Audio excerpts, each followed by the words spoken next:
एटा में भारतीय किसान यूनियन भानु के राष्ट्रीय अध्यक्ष ठाकुर भानु प्रताप सिंह ने एटा में दिया बड़ा बयान। टिकैत पर लगाए गंभीर आरोप। राकेश टिकैत को बताया आतंकवादी और दलाल। बॉर्डरों पर ये किसान नेताओं को दुत्कारते हुए गुस्से से कहा कि ये लोग गाजीपुर, टिकटी और सिंधु बॉर्डर पर मकान बनाकर एसी लगाकर रह रहे हैं और किसान नेता नहीं आतंकवादी हैं। वो किसान नेता हो ही नहीं सकते, वो जिंदगी का आनंद ले रहे हैं। शराब और शवाब का भी आरोप लगाया गया। जब हमारे संवाददाता आरवी द्विवेदी ने भानु के राष्ट्रीय अध्यक्ष भानु प्रताप सिंह से सवाल किए तो उन्होंने राकेश टिकैत को बताया आतंकवादी। कहा वो किसान नेता नहीं, दलाल नेता है। राष्ट्रीय अध्यक्ष ने कांग्रेस पर बरसते हुए कहा कि कांग्रेस ने शुरू किया भ्रष्टाचार। कांग्रेस की सरकार में कांग्रेस नेताओं ने भ्रष्टाचार से यहाँ अपनी बैंकें भरी हैं, वो तो छोड़ो, स्विट्जरलैंड की बैंकें भी भर दी गई हैं। बॉर्डर पर जमे इन किसान नेताओं को अरब कंट्रियां और कांग्रेस कर रही है। करोड़ों की फंडिंग का लगाया गंभीर आरोप, इसीलिए नहीं छोड़ रही हैं यह बॉर्डर। भानु के राष्ट्रीय अध्यक्ष ने टिकैत को आज दलाली और कांग्रेस अरब कंट्रियां से आ रही फंडिंग से वो अरबों का पूंजीपति बताया गया है। चौधरी महेंद्र सिंह टिकैत ने सामने राकेश टिकैत पर नहीं था पक्का मकान और कोई भी संपत्ति। आज राकेश टिकैत पर आधा दर्जन से ज्यादा पेट्रोल पंप हैं, भट्टे और 400 बीघा जमीन सहित अरबों की संपत्ति होने का लगाया गया है आरोप। जनपद एटा में निजी कार्यक्रम में शामिल होने आए थे भानु के राष्ट्रीय अध्यक्ष ठाकुर भानु प्रताप सिंह। अध्यक्ष जी, आज एटा में आए हुए हैं आप जी, एक कार्यक्रम में जी, और जो किसान नेता बॉर्डर पर बैठे हुए हैं उनके बारे में क्या कहना है आपका? राकेश टिकैत जी हैं और भी हैं। ऐसा है, आज एटा में आए थे, हमारे राहुल ने एक परी अल्ट्रासाउंड सेंटर खोला है, उसका उद्घाटन किया था। जो आंदोलन गाजीपुर बॉर्डर और सिंधु बॉर्डर और टिकरी बॉर्डर पे चल रहा है, वो किसान आंदोलन नहीं हो सकता।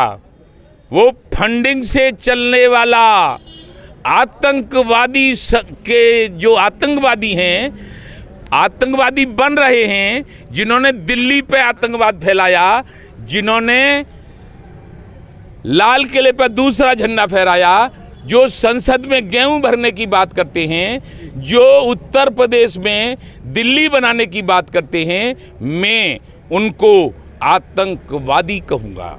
और वो किसान नेता नहीं हो सकते। वो किसानों को बेवकूफ़ बनाकर, फंडिंग लेकर, उनको रुपया देकर, किराए के टट्टू बनाकर वहाँ पर जमे हुए हैं। ऐसे किसान नेताओं को सरकार से मांग है, सारे किसान नेताओं को रेखांकित किया जाए और उन सब की सीबीआई जांच करवाई जाए।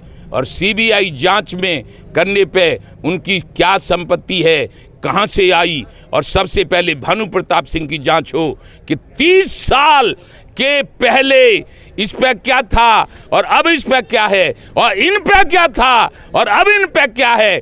यदि जिनकी संपत्ति अवैध पाई जाए, मैं मांग करता हूं केंद्र सरकार से और उत्तर प्रदेश सरकार से, जिनकी संपत्ति अवैध पाई जाए वो संपत्ति सरकारी खजाने में हो और वो सभी नेता जेल की सलाखों में हो। की संपत्ति अरबों रुपए की संपत्ति है, 15-17 पेट्रोल पंप हैं, ईंट के भट्टे हैं, और नैनीताल में होटल है, और मुजफ्फरनगर में कोठी है। कहाँ से आएंगे? कहाँ से? इन पर घर भी नहीं था सही, 2 बैल थे, 1 भैंस थी। और ये राकेश टिकैत दिल्ली पुलिस में नौकरी करता था, और इसका भाई नरेश टिकैत ये हल चलाता था, और इनका तीसरा भाई एक वहीं मिल था, उसमें चपरासी था, एक चौथा छोटा था, वो पढ़ता था। हमारे बाप पे दादे पे तमाम जमीन थी, हम नंगा हो गए और ये अरबपति और खरबपति हो गए। इनको शर्म आनी चाहिए, इनको भाषण भी नहीं देना चाहिए कहीं कि मैं किसान नेता हूँ। आप तो राकेश टिकैत से पहले उनके संगठन में पहले से थे। अरे मैं तो 85 में माननीय स्वर्गीय प्रधानमंत्री से एटा की जलेसर तहसील में सड़क, बिजली, पानी नहीं था तो मैं गया था, और सन 85 में उन्होंने आदेश, जैकब थॉमस डीएम थे, उनको कर दिया था। तब क्या हैसियत थी इनकी? तब इनकी हैसियत एक साइड में एक सारसी बनी हुई थी, ये था इनका मकान। आगे 2 बैल, 1 भैंस, ये था इनका पूरा और थोड़ी सी जमीन। अब तो बताते हैं इन पे 400-500 बीघा जमीन है। हाँ, और हमारे तो बाबा की ज़मीन, हमारे पिताजी 4 भाई थे, तो उसके बाद भी सील में निकली, और हम तो हो नहीं पाए अरबपति। हम तो कहीं एक ईंट नहीं लगा पाए बाहर शहर में। इनकी तो जाने कितने शहरों में और कितने प्रदेशों में इसने तो संपत्ति, एक उरई का है, वो करता है बात, वो हम प्रदेश अध्यक्ष थे तो ब्लॉक फ्लॉक पे था, उसने वहाँ उरई में संपत्ति इन पे हड़पवाई है। और कहीं मतलब जैसे गौतम बुद्ध नगर में फैक्ट्री बना ली, कहीं कुछ बना लिया, कहीं कुछ बना लिया। तो सीबीआई ही दूध का दूध पानी का पानी, इनके पूरे परिवार की जांच होनी चाहिए, मेरा कहना है, और मेरे परिवार की भी जांच होनी चाहिए। हम क्या हैं और ये क्या है। हमसे कहते हैं भानु प्रताप को हम नहीं जानते, एक पत्रकार से कह रहा था हम नहीं जानते, तो हमने कहा कि हम उन्हें जानते हैं, उनके पिताजी को जानते हैं, उनके भाइयों को जानते हैं, सबको जानते हैं, और उन पे क्या था ये भी हम जानते हैं। लेकिन अब हमारी मांग है, कि भारत के सर्वोच्च न्यायालय के न्यायाधीश और भारत के राष्ट्रपति के सामने मैं इनकी औकात खोलना चाहता हूं। ये बुलाए जाएं और इनके सारे साथी बुलाए जाएं और मुझे बुलाया जाए। तब यदि मेरी कोई बात गलत निकले तो मुझे फांसी पर चढ़ा दिया जाए, और इनकी यदि मेरी बात सही निकले तो इनकी तमाम संपत्ति को सरकारी खजाने में, और इनके जितने साथी हैं जिन्होंने एक मोटरसाइकिल पर चलकर दूध का काम करते थे, वो 2-2 फॉर्च्यूनरों में चल रहे हैं, उन सबको जेल खाने में डाला जाए। अरब कंट्रियों से आपने आरोप लगाया था कि ऐसा है, हम जो सुनते हैं सो कहते हैं। अरब कंट्रियों से बाहर जो भारतीय जनता पार्टी की केंद्र सरकार के विरोधी हैं, वहाँ सबसे इनको फंडिंग मिल रही है, ये ले रहा है, माध्यम है दिलवाने का कांग्रेस भी फंडिंग कर रही है। और क्या, खूब आराम से। कांग्रेस ने फंड शुरू ही की है, कांग्रेस ने फंडिंग शुरू की है, फिर कह दी कि वहाँ चले जाओ पश्चिम बंगाल में, तो दीदी जीत गई, वे दीदी के पास पहुँचे लेने वहाँ से कह दीदी कुछ दे दो, दीदी ने दे दिया होगा, मुख्यमंत्री के पास क्या है तो कमी है। इसलिए धरना खत्म नहीं हो पा रहा क्या मानते? अरे एक बात बताओ, धरना खत्म होंगे तो इन्हें फंडिंग कौन करेगा? तो बिजनेस मिल गया उनको। बिजनेस है, धरना इनका किसानों के लिए नहीं है, अपनी संपत्ति बढ़ाने के लिए है। और मैं कह रहा हूं कि मैं तो भारत के सर्वोच्च न्यायालय के न्यायाधीश के सामने और भारत के महामहिम राष्ट्रपति के सामने बहस करने के लिए तैयार हूं, और क्या करूं इससे ज्यादा। किसानों से क्या मांग करेंगे आप? किसानों से ये मांग करेंगे कि इनके चक्कर में कोई न पड़े, जो ईमानदार किसान नेता हैं।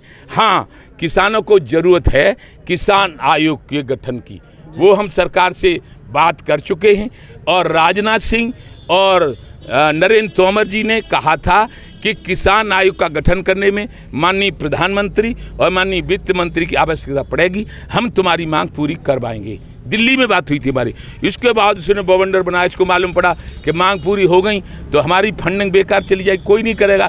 तो इसने राजनाथ से मिले, एक नेता मिला, वो ले गया दे गया। इसीलिए मैं कह रहा हूँ, मैं ले गया, मैं अरबों ले गया, जांच करो, मेरे खाते देखो, मेरे परिवार के देखो, मेरे घर की खाना तलाशी लो, घर की खुदाई करवाओ, कहीं गढ़ तो नहीं रहा है धन, और इसकी भी जांच करवाओ, दूध का दूध और पानी का पानी हो जाएगा। ये झूठा है, झूठा, हर समय झूठ बोलता है, हर समय झूठ बोलता है। ये कह रहा था हम भानु को जानते नहीं, ये जानता नहीं भानु को। मैं जानता हूँ कि दिल्ली पुलिस में सिपाही था, इसका भाई हल चलाता था, इसका भाई उसमें जो वहाँ गन्ना मिलता उसमें चपरासी था, एक सुरेंद्र नाम था उसका, वो पढ़ता था। ये मैं जानता हूँ, ये नहीं जानता। ये मेरे घर भी आया है, टिकैत साहब मेरे घर 17 बार आए थे, यहाँ क्षेत्र में जब आते थे तब मेरे ही घर रुकते थे। आप तो टिकैत साहब के बहुत चहेतों में से थे जी, लेकिन वो ईमानदार थे जी, वो ईमानदार थे। उन्होंने एक दिन इलाहाबाद में मुझसे कहा था, मैं सत्य ईश्वर को साक्षी दे के कह रहा हूँ, वो ये कह रहे थे भानु प्रताप हमारे राकेश को समझाओ, ये तो दलाली फलाली करने लगा है, हमारी बात बिगाड़ देगा। तो मैंने कहा आपका पुत्र है, आप समझाओ, मैं क्या समझाऊंगा। आप भी आरोप लगाते हैं दलाली का? अरे दलाली है ही दलाल, तो दलाली का आरोप नहीं लगा, हमें मालूम है सब। तुमको तो लिख के दे दें कहाँ से कितनी दलाली ली, कितनी ली होगी। करोड़ों रुपया। किन से लेते हैं, किसानों से? नहीं, ऐसे करते थे ये। जैसे कहीं किसानों को कह दिया तुम आंदोलन करो, नहीं ऐसे करते थे ये। जैसे कहीं किसानों को कह दिया तुम आंदोलन करो, जैसे जेपी ग्रुप पे ही किसानों की जमीन गई, किसानों पे आंदोलन करवाया। मैं खुद भुक्तभोगी हूँ। सुनो, किसानों पे आंदोलन करवाया, फिर अधिकारियों से बात करके 10 करोड़ रुपया ले लिया। बेचने का काम किया है ना जी, फिर 10 करोड़ रुपया ले लिया, फिर वहाँ पुलिस भेज दी। किसानों ने मुझे फोन किया कि राकेश टिकैत हमें पिटवा रहा है। मैंने कि एसडीएम साहब को फोन दे दो। मैंने कि ये राकेश टिकैत के साथ नहीं, ये भानु में है, पीटना मत। तब मैं वहाँ गया था ग्रेटर नोएडा, तब मैंने उनको किसानों को बचाया था। ये है इनकी संस्कृति। धन्यवाद।